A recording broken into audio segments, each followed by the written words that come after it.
Hello mga kaibigan, maligayang pagdating sa aking channel. Nagkaroon ng hindi mapakali na kapaligiran sa bahay ng sikat na aktres na si Tugba Buyak-Usten at ang kanyang gwapong asawa na si Engin Ekürek, na nakilala ang asul na kalangitan sa hardin ng isang tahimik na bilya sa isa sa mga pinakasikat na distrito ng Istanbul.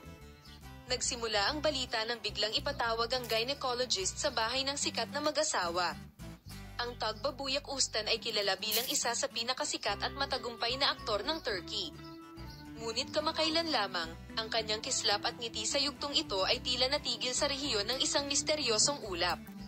Una nang sinabi ng magazine na buntis ang aktres at nahaharap sa hindi inaasahang problema sa kalusugan.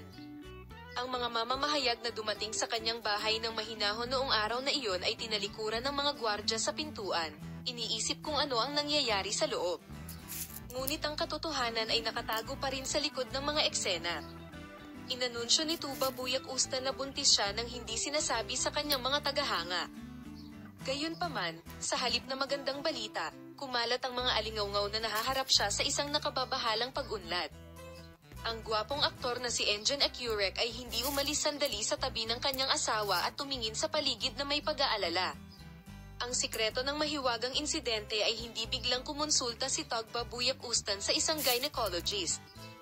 Nang suriin ang mga detalye ng balita, nabatid na nagkaroon ng komplikasyon sa pagbubuntis ng sikat na aktres at lumala ang kondisyon ng kanyang kalusugan. Nang umalis ang doktor sa bahay, ang mga kamera ng magazine ay sabik na naghihintay. Ngunit walang ibinigay na paliwanag. Tanging katahimikan ang naghari. Ang katahimikan ni Tugba Buyak-Usten at Engin Ekürek ay nagpapataas ng kuryusidad at uwak. Habang nagdadasal ang mga tagahanga, sinimulan ng mga tabloid ang isang karera upang aklasin ang katotohanan sa likod ng regular na pangyayaring ito. Ang pahayag na ginawa mula sa bahay ng sikat na mag-asawa makalipas ang ilang araw ay nag-imbita sa lahat na huminga ng malalim. Sinabi na ang kondisyon ng kalusugan ni Tugba Buyak-Usten ay tinanggap at ginawa ng mga doktor ang mga kinakailangang pag-iingat. Ibinahagi din na maayos ang kalusugan ng kanilang mga sanggol at kontrolado ang lahat. Ang insidenteng ito ay hindi lamang isang sandali sa pribadong buhay ng isang aktor, ngunit ipinakita rin kung paano naapektuhan ang sama-samang damdamin ng lipunan.